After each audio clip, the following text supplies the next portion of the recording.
Welcome to the Spectrum Podcast, where we roll the dice on all of our random and favorite subjects.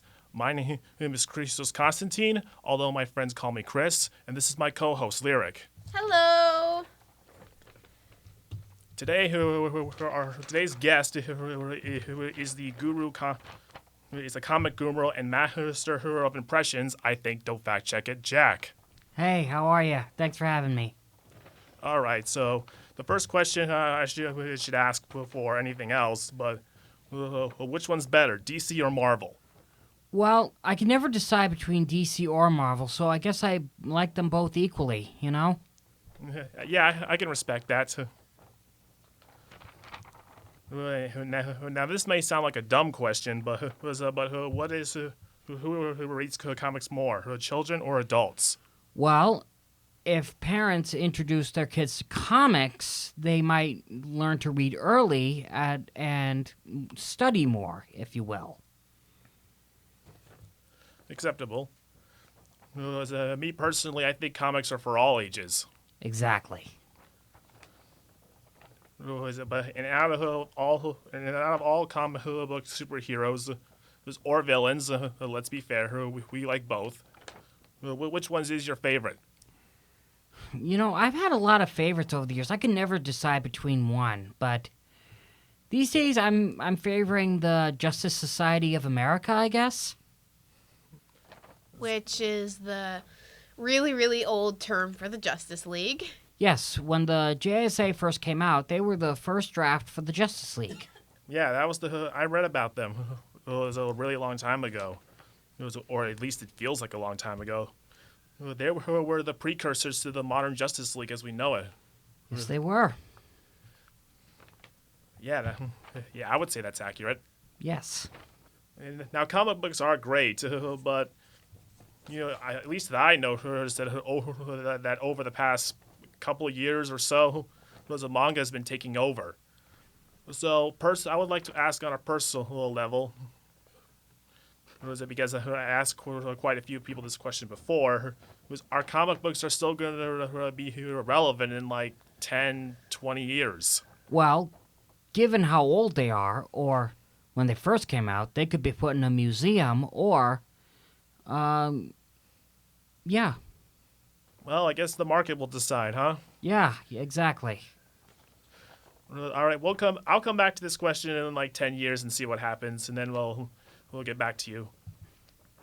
It was on that, but for now, I just want to know how many comics do you have? I want to say 50, but that might not be correct. But I do own 2 volumes of Robert Kirkman's Invincible, and they're pretty long. Granted that they've adapted it to the show. And how would you say comic books, like in general, changed your life, or had an impact on you? Well, at a very young age, I guess I just always had a soft spot for them. I never really had an interest in watching sports or anything like that, like my dad tried to get me into, although I am a born athlete. I guess it was a good way to read, and it was a good way to pass time. I do all the voices. It was fun. So, do you think that comic books will still change the world even to this day?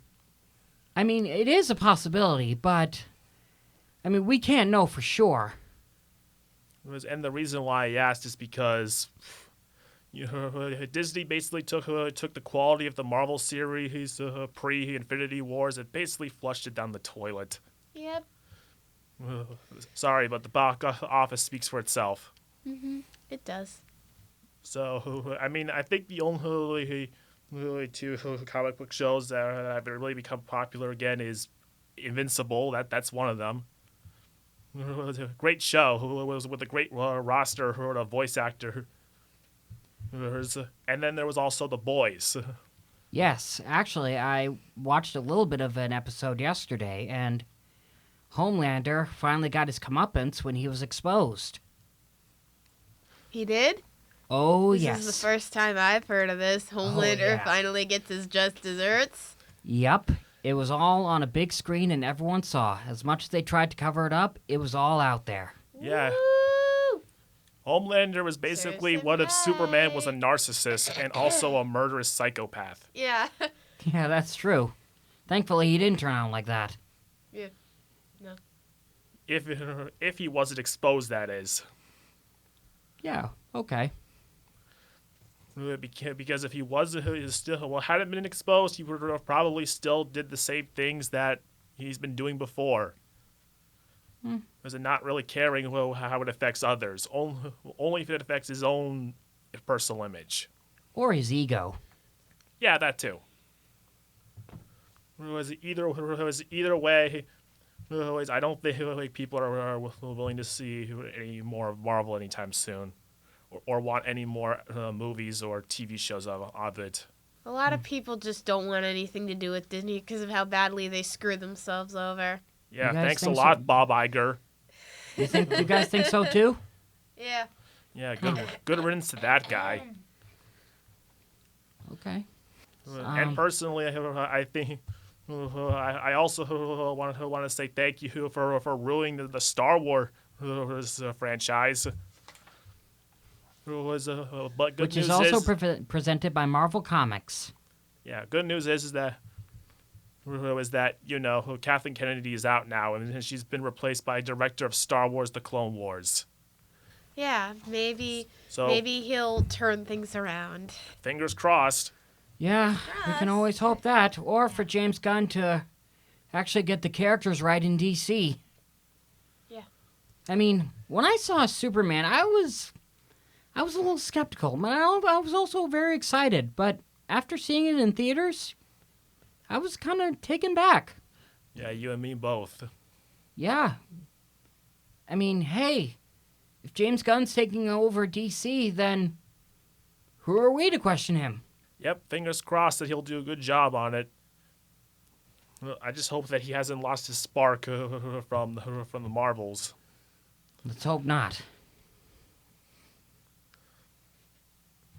But, as I get, all we could really do is hope for the best. Yeah. Yeah, it really is all we can do. So, who's your favorite comic book character? Well, like I said, I could never choose just one. My mom's personal favorite was always Batman because, she's old school. Yeah. And, Batman is also a really good character. I mean, I loved Batman when I was little, too. Personally, he's my mom's personal hero, and although I don't think she could handle the more modern comics because they're a little too, shall we say, edgy.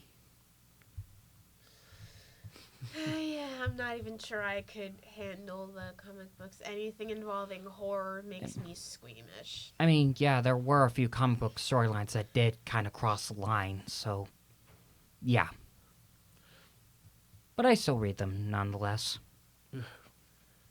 Yeah, we all love a good story. I don't care if it's a movie, a TV show, comics, manga, whatever. I think people just want to hear a good story. Yeah, exactly. Just give them what they want. Yeah, it was rule number one. Was when making media, give the people what they want. Yeah. Amen If you to don't that. give the people what they want, they're not gonna consume your product. Rule number two, don't forget rule number one. Yeah. Exactly. Wait, what was the rule again? Yeah, rule number one is to give the people what they want. Yeah. Amen. You gotta give the fans what they want. That's one of the things Disney just does not understand. You guys are trying a little too hard to be progressive. I mean, I think everyone's looking forward to Avengers Doomsday, December 18th. I mean, if that's anything. Yeah. Yeah, there's a lot of hype surrounding it. Let's just hope it is as good as the trailers made it out to be. I want to watch it with my boyfriend, and no, it's probably not going to be as good as the trailers make it out to be. It's a trap. Yeah, but one can only dream. It's a trap. Yeah, I mean, I was actually very surprised that they're throwing in the X-Men, to be honest, and the Fantastic Four with the few trailers they came out with, Oh, and they're also supposed to insert Doctor Doom. played by Robert Downey Jr., which actually The same guy who plays Iron Man. reborn as Doctor Doom. Oh, brother, the drama surrounding that was. Oh man, I'm not It's- going to get into that. but- It's probably just as bad as it sounds. Either way, I think comic books. Yeah, I think they're gonna have a good future. But at what cost? Yeah, if Disney Yeah. doesn't mess everything. Excuse I me. mean, If Disney doesn't mess anything up again. we should hope not. Yeah. The audience's expectations are changing. What is it? Both on screen and on print. And the only thing that we could really do is keep our fingers crossed. Hope that there isn't any politics certain in, and just watch a good story that can take our mind off of our problems for like a couple of hours. Yes. Let's see. I've been meaning to ask this, but how have comic books changed your life? How have they affected your life? I mean, what have you learned from comic books? What sort of lessons have you taken away from them? Well, the lessons I learned was one of them was anger management, the Hulk, which we all get a little mad sometimes. I think we all have a gamma beast inside us. We do. And Captain America fought in World War II, which was very historical and, well, fictionally speaking. Yeah, and I guess I learned about the Norse gods from Thor. So, yeah. I mean, that doesn't teach you anything. I don't know what will. Would you say you learn more from Marvel than from your teachers? I mean, in some way, yeah. Because they don't teach you about that kind of thing at school, because... I don't know. It looks like we might be running out of time. I have one more question.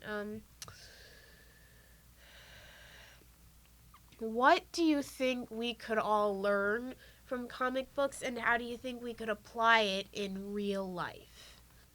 Well, some of the comic books are based on real-life locations and just change names, and some comic books we can make our role models and follow their example, you know? I don't think the objective of comics has changed a lot since its inception. I At least mean, that's what I've seen. So I think they're just going to keep doing the same things that they have been doing. Just maybe tweaking its story and characters to fit the current expectations. okay. All right. Well, I think it looks like we're out of time. Thank you for listening to our podcast. Thank All right, you. thank you for having me. Thank you for being here, Mr. Comic Book Guru. Of course. And now we're going to roll the dice and see what we're going to be talking about next week. Hopefully it's good, Was a- right? But until then, we're going to see you next week. All right, take it easy. See you next week.